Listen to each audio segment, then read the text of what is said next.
Hello अस्सलाम वालेकुम। Welcome to MCPS online classes class 4 subject Hindi Rimjhim पाठ 3 किरमिच की गेंद। प्यारे बच्चों, आज हम नया पाठ शुरू कर रहे हैं जिसका नाम है किरमिच की गेंद। बच्चों, आपको फ़ोटो में गेंद दिखाई दे रही होगी जिससे आप लोग सभी घरों में खेलते हैं, है ना। छोटी गेंद है, इसका मतलब कोई क्रिकेट खेल रहा है ना। तो इस चैप्टर के अंदर ही पूरे चैप्टर में हम लोग इस गेंद के बारे में ही पढ़ेंगे। तो आइए चलिए हम शुरू करते हैं। गर्मियों की छुट्टियां थी। दोपहर के समय दिनेश घर में बैठा हुआ कोई कहानी पढ़ रहा था। तभी पेड़ के पत्तों को हिलाती हुई कोई वस्तु धम से घर के पीछे वाले बगीचे में गिरी। दिनेश आवाज़ से पहचान गया कि वह वस्तु क्या हो सकती है। वह एकदम से उठकर बरामदे की चिक सरकाकर बगीचे की ओर भागा। कहानी की शुरुआत कहाँ से हो रही है बच्चों?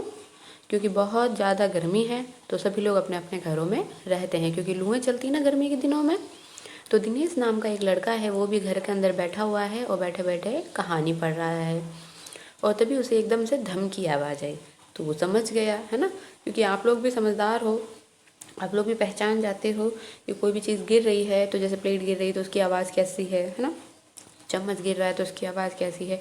उसी तरीके से कोई चीज़ गिरी तो दिनेश भी उसकी आवाज़ पहचान गया और उसको लगा कि पीछे की तरफ एक बगीचा है उनके घर में, उस बगीचे में कोई चीज़ आकर गिरी है। अरे अरे बेटा, कहाँ जा रहा है?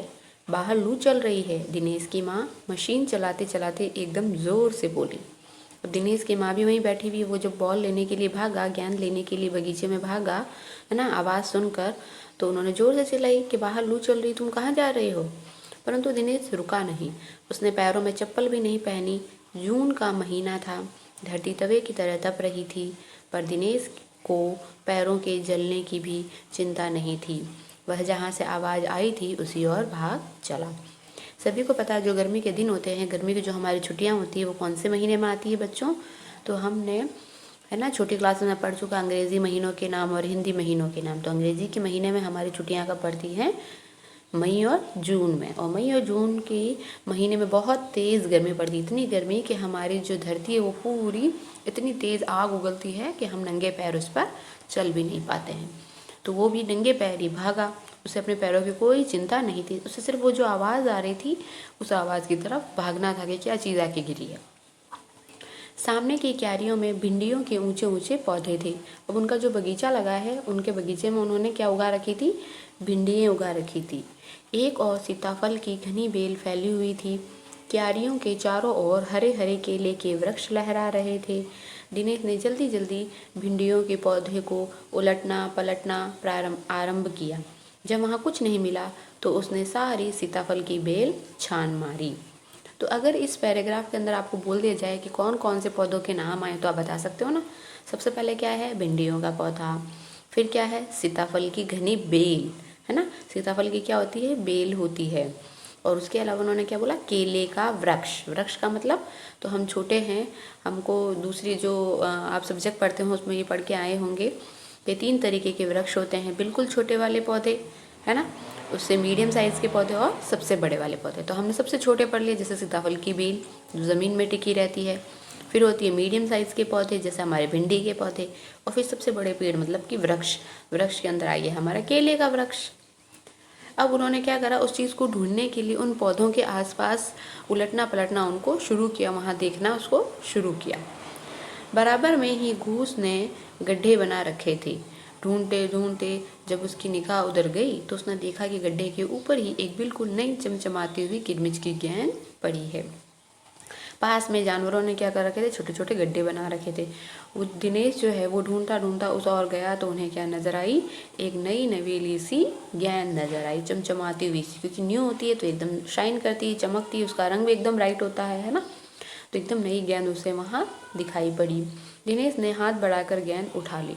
लगता था जैसे किसी ने उसे आज ही बाजार से खरीदा है। एकदम नई थी, चमक रही थी, तो दिनेश को क्या लगा कि ऐसा लग रहा है जैसे आज ही किसी ने उसे खरीदा है। उसने उसे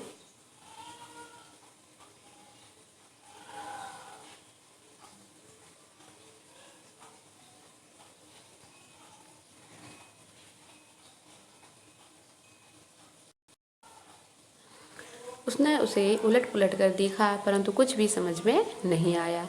नज़र उठाकर उसने पास की 3 मंजिली इमारत की ओर देखा ही होगा कि किसी बच्चे ने इसे ऊपर से फेंका हो, परंतु उस इमारत के इस ओर खुलने वाले सभी दरवाजे और खिड़कियां बंद थे। छत की मुंडेर से लेकर नीचे तक तेज धूप चिलचिला रही थी। फिर कौन खरीद सकता है नई गेंद? दिनेश ने सुधीर, अनिल, अरविंद, आनंद, दीपक सभी के नाम मन में दोहराए। यदि गेंद खरीदी भी है तो इस दोपहरी में इसे नीचे कौन फेंकेगा? अब जो दिनेश था उसने अपने घर के आसपास में एक बिल्डिंग बनी हुई थी, 3 मंजिला मतलब 3 मंजिल की एक इमारत बनी हुई थी। उसकी तरफ देखा कि भी किसी की खिड़की खुली होगी, किसी बच्चे ने उसको फेंका होगा तो वो ढूंढ रहा होगा उसको, लेकिन वहाँ उसे कोई नहीं नज़र आया, सारी खिड़कियाँ बंद थी। छत की तरफ भी देखा लेकिन छत की तरफ भी कोई नहीं था और छत पे से बहुत तेज़ धूप आ रही थी। फिर उसने अपने अपने सारे दोस्तों के नाम मन में सोच ली कि क्या पता उसकी होगी। दिनेश ने सोचा सुधीर की होगी, अनिल की होगी, अरविंद की होगी, है ना, और लास्ट में उसने सोचा दीपक की होगी। लेकिन अब भरी दोपहरी में कौन तो खेल रहा है और कौन उसको यहाँ फेंकेगा?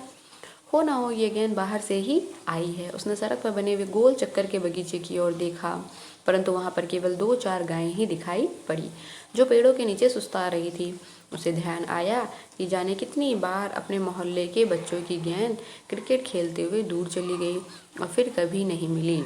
एक बार तो एक गेंद एक चलते हुए ट्रक में भी जा पड़ी थी, है ना। अब उसने सोचा कि क्या पता मेरे किसी दोस्तों की होगी। जब कोई दोस्त भी नहीं दिखाई दिया तो उसने सोचा बाहर कोई खेल रहा होगा, दूसरे और कोई बच्चे, है ना, उनकी आ गई होगी। और जब उसने ऊपर से झांक कर देखा, बगीचे में से झांक कर देखा तो बाहर भी उसे कोई नहीं दिखाई दिया, मतलब सड़क पर, रोड पर, है ना। सिर्फ रोड पर कौन थी, सड़क पर कौन थी? 2-4 गायें थी जो पेड़ों के नीचे छाँव में बैठी थी, क्योंकि बहुत तेज धूप थी ना, तो गायें भी छाँव में पेड़ों के नीचे सुस्ता रही थी। उसने दोनों तरफ मुड़ के देखा लेकिन उसे कोई भी वहाँ नज़र नहीं आया। फिर उसने सोचा हो सकता है कहीं से टकरा कर ये गेंद आई होगी। एक बार हमारी भी गेंद चली गई थी और रास्ते में ट्रक जा रहा था और उस ट्रक में जाकर गिर गई थी। तभी भीतर से माँ की आवाज़ आई, अरे दिनेश, तू सुनेगा नहीं? सब अपने अपने घरों में सो रहे हैं और तू धूप में घूम रहा है। उसकी माँ फिर से चिल्लाई। पहले जब वो बगीचे में भाग कर आ रहा था तब भी चिल्लाई थी और अब फिर चिल्लाई, कितनी तेज़ धूप हो रही है, सब लोग तो सो रहे हैं और तू बाहर धूप में घूम रहा है, लू लग जाएगी, चलो अंदर आओ। दिनेश गेंद को हाथ में लिए हुए भीतर आ गया। ठंडे फर्श पर बिछी हुई चटाई पर वो लेट गया और सोचने लगा, भले ही यह गेंद मोहल्ले में से किसी की ना हो, परंतु ईमानदारी इसी में है कि एक बार सबसे पूछ लिया जाए। वो बहुत ईमानदार लड़का था। उसने क्या सोचा, ये बॉल मैं नहीं रखूँगा, मैं अपने मोहल्ले में से जिसकी भी है उससे, अपने दोस्तों से जाकर पूछ लूँगा कि अगर किसी की हुई तो मैं उनको दे दूँगा। गर्मियों की छुट्टियाँ थी। बच्चों के खेलने की सुविधा को ध्यान में रखते हुए एक क्लब बनाया हुआ था। उस क्लब में सभी बच्चों के लिए बल्ले थे और गेंद खरीदने के लिए वे आपस में क्लब का चंदा लेकर पैसे इकट्ठा कर लेते थे। शाम को सारे बच्चे इकट्ठा हुए। दिनेश ने सभी से पूछा, मुझे एक गेंद मिली है, अगर तुम में से किसी की गेंद खो गई हो तो ये गेंद की पहचान बताकर गेंद मुझसे ले सकता है। अब दिनेश क्या था, ईमानदार था, तो उसने क्या करा, जब वो क्लब में गया ना, क्लब का मतलब क्या है बच्चों, हमारे भी जब गर्मियों की छुट्टियां होती हैं, समर वेकेशन के अंदर समर कैंप लगते हैं, है ना, उसी तरीके से उनके भी एक कैंप लगा हुआ था। उस कैंप में या एक क्लब बना हुआ था, उस क्लब के अंदर सब बच्चों के खेलने का सामान रखा हुआ था। बस गेंद को खरीदने के लिए सब लोग अपना चंदा इकट्ठा कर लेते थे और गेंद लेकर आ जाया करते थे। बाकी वहाँ पर खूब सारे बल्ले वगैरह रखे हुए थे। तो वो जब वहाँ पहुँचे सब बच्चे खेलने के लिए, तो उन्होंने सबसे पूछा कि अगर किसी